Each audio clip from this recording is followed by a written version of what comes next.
Pada pukul 2 siang, Zoya baru saja sampai di mansion. Ketika ia keluar dari mobil, tiba-tiba Elle berlari dan menyambutnya dengan begitu antusias. "Mommy!" Panggil Elle yang baru saja keluar dari garasi mobil. Gadis cilik itu lantas menghambur ke arah sang ibu. "Sayang," jawab Zoya dengan wajah sumringah. Dia membuka kedua tangannya, agar bisa memeluk tubuh gembul Elle. "Mommy, utak koyahnya?" tanya gadis cilik itu. "Iya, sayang." "Kamu sedang apa tadi? Kok sendirian?" Zoya balik bertanya, lalu menggandeng tangan mungil Elle untuk masuk ke dalam mansion. Mereka melangkah bersama. "Main, kakak tamat teti agi bobo," jawab Elle. Sebab dia diam-diam kabur, setelah memastikan ayah dan semua saudara kembarnya tertidur pulas. "Kenapa Elle tidak ikut tidur?" Zoya bertanya lagi, bahkan kini dia menghentikan langkahnya. Demi melihat wajah sang putri. Sudah hampir sore, tetapi Elle malah belum istirahat. Bibir Elle terlihat mengerucut lucu, lalu menundukkan kepala, takut jika dimarahi Zoya. "Elle ndak atau, Mommy." Zoya menghela nafas kecil, dia melepaskan tautan tangan mereka, kemudian sedikit berjongkok, agar sejajar dengan tubuh mungil putrinya. Seharusnya Elle istirahat, supaya sorenya bisa main sama Kak Caca. "Tapi Elle sudah makan, kan?" "Utah, Mom." Mendengar jawaban sang anak, wanita cantik itu pun tersenyum, lalu mengusap puncak kepala Elle dengan sayang. "Bagus, makan sama apa tadi?" Elle langsung berkedip, mengingat makanan apa yang menjadi menu makan siangnya. Gadis cilik itu mengulum senyum, lalu berkata, "Tontol teti."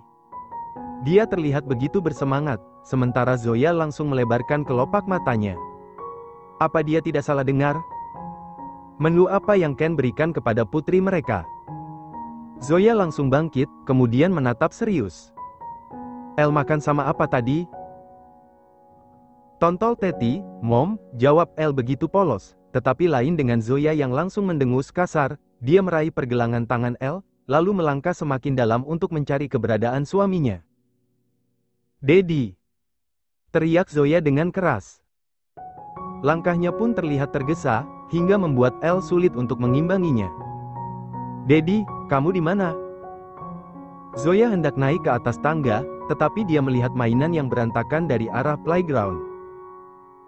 Bisa dia tebak, bahwa anak-anaknya ada di dalam sana. Benar saja, ketika Zoya sampai di ambang pintu, dia melihat anak-anaknya tergeletak di mana-mana. Sementara Ken tertidur dengan satu botol susu di mulutnya. "Ya ampun, Daddy!" Zoya berteriak lagi, karena sedikit emosi. Bisa dia lihat dengan jelas, keempat putranya masih belum mandi dari tadi pagi. Mendengar suara keras sang istri, Ken pun sedikit tersentak. Dia langsung mengerjap dan melepaskan botol susu yang sedari tadi menempel di mulutnya. "Sayang, kamu sudah pulang?" tanya Ken dengan bola mata menyipit. Namun, tatapannya langsung melebar begitu melihat Elle berada di samping tubuh Zoya. "Iya, aku memang sudah pulang. Ini kenapa anak-anak tidurnya begitu, ada yang di perosotan, ada yang di keranjang, ada yang di kolam bola, ada yang di atas kuda. Dan yang satu ini, bahkan tidak tidur sama sekali," cerocos Zoya tanpa henti. Namun, suaranya sedikit memelan, karena takut membangunkan anak-anaknya. "Maaf, sayang. Tadi anak-anak susah diatur. Jadi mereka tidur seenaknya. Harusnya kamu ikut pantau dong, Dad. Terus ini juga pada kemana naninya?" Zoya tidak melihat satupun pengasuh di sana. Membuat dia geleng-geleng kepala.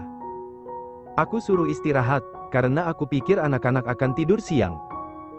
Wanita cantik itu menghela nafas panjang. "Baiklah, tapi aku juga butuh penjelasan."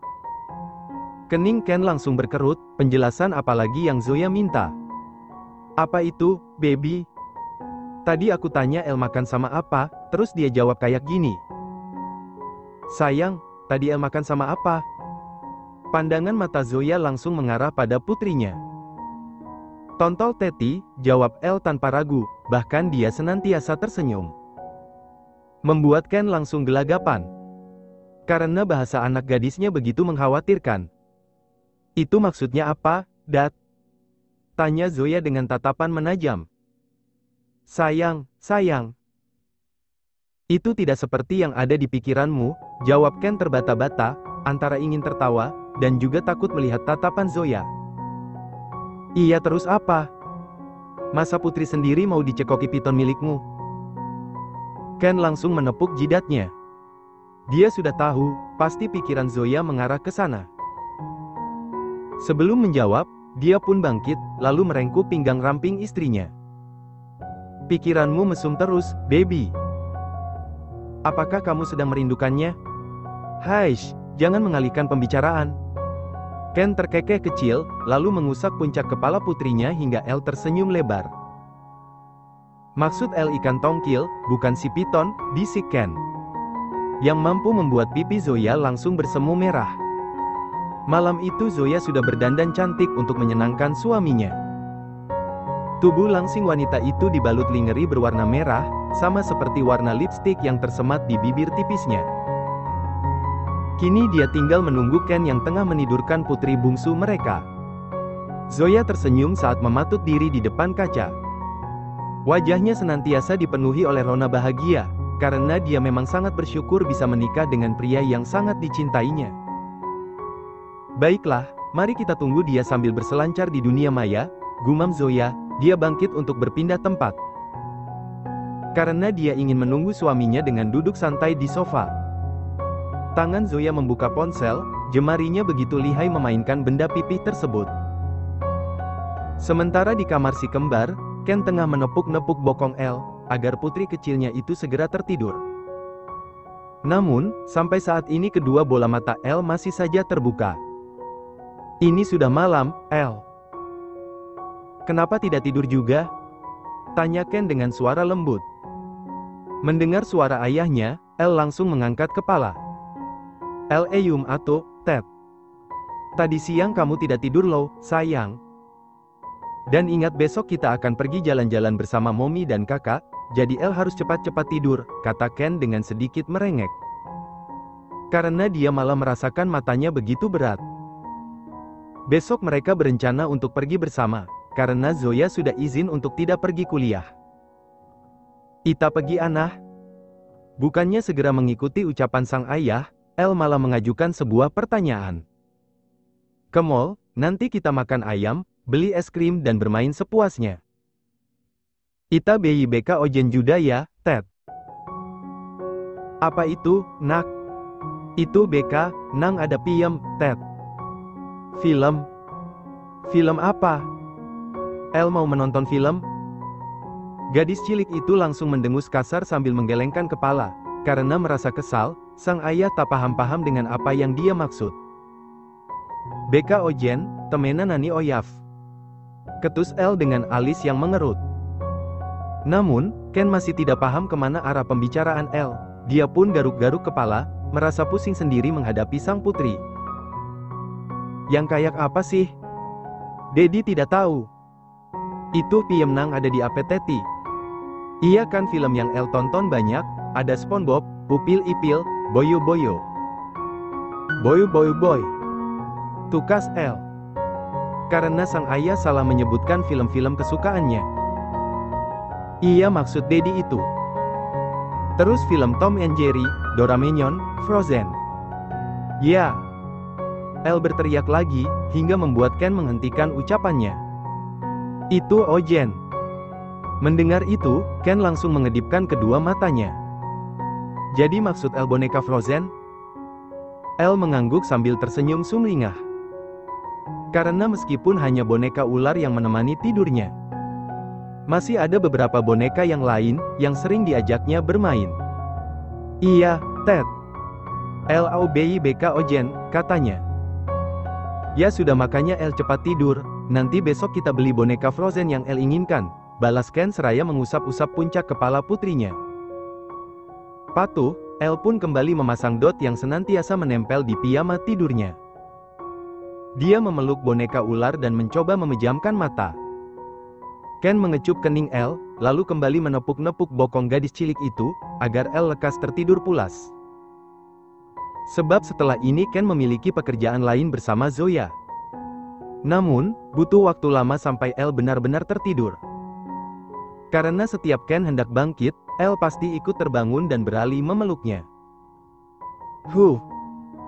Akhirnya berhasil juga, gumam Ken setelah membuang nafas. Ini adalah percobaan yang kesekian kalinya. Dengan langkah yang sangat pelan, Ken berjalan meninggalkan kamar anak-anaknya. Bahkan pria itu menutup pintu nyaris tak menimbulkan suara. Akan tetapi kesialan yang harus Ken hadapi sekarang adalah melihat sang istri yang tertidur pulas di atas sofa. Sedari tadi wanita cantik itu mondar-mandir, hingga akhirnya ketiduran, karena menunggu Ken terlalu lama. Tak ingin menyerah, Ken langsung memindahkan Zoya ke atas ranjang. Lalu menepuk-nepuk pelan pipi wanita itu. "Baby, ayo bangun. Aku sudah siap." Merasakan sentuhan yang begitu banyak di anggota tubuhnya, Zoya pun sedikit menggeliat. "Baby, ayo bangun." Katanya mau begadang, ucap Ken, tetapi Zoya malah berpaling. "Apa sih, Dad? Aku ngantuk." "Loh, sayang. Elle sudah tidur," katanya kalau. "Tidak ada. Kamu terlalu lama. Aku ngantuk berat." Potong Zoya, lalu memiringkan tubuhnya. "Baby, tapi aku menginginkannya," rengek Ken sambil menggoyangkan bahu Zoya. "Ya lakukanlah, kan aku tinggal buka kaki saja," kata Zoya, sementara matanya senantiasa terpejam. Melihat itu, Ken langsung menghela nafas panjang dengan bahu yang merosot. "Masa begitu, baby?" rengeknya. Mau. Enggak. Haish." Dengan terpaksa Ken pun harus mengubur dalam-dalam keinginannya. Dia tidak mungkin bermain, sementara sang istri tertidur pulas. Hingga akhirnya dia pun ikut merebahkan tubuhnya di sisi Zoya. Masih ada hari esok, dia pastikan Zoya akan melayani dia sampai puas. "Baiklah, malam ini aku akan mengalah, tapi tidak untuk besok," ucap Ken, lalu mengecup kening Zoya dengan lembut. Lantas setelahnya dia masuk ke dalam selimut dan memeluk tubuh ramping itu. Tidak ada suara yang paling mendominasi kecuali nafas halus yang keluar dari mulut Zoya. Wanita itu sepertinya kelelahan, sebab mengurus 5 bayi kembar sekaligus memang membutuhkan tenaga besar. Akan tetapi Ken selalu merasa bersyukur, karena Zoya tidak pernah mengeluh sedikit pun. "Wanita terbaikku, aku ingin selamanya seperti ini denganmu, Zoe," ucap Ken lagi sebelum dirinya benar-benar terpejam. Pria tampan itu mengecup bibir Zoya yang sedikit terbuka, lalu melumaatnya perlahan. Namun, durasinya begitu cepat, karena dia tidak mau gairahnya terbakar. Dan akhir dari malam itu, mereka hanya tertidur dengan saling memeluk satu sama lain.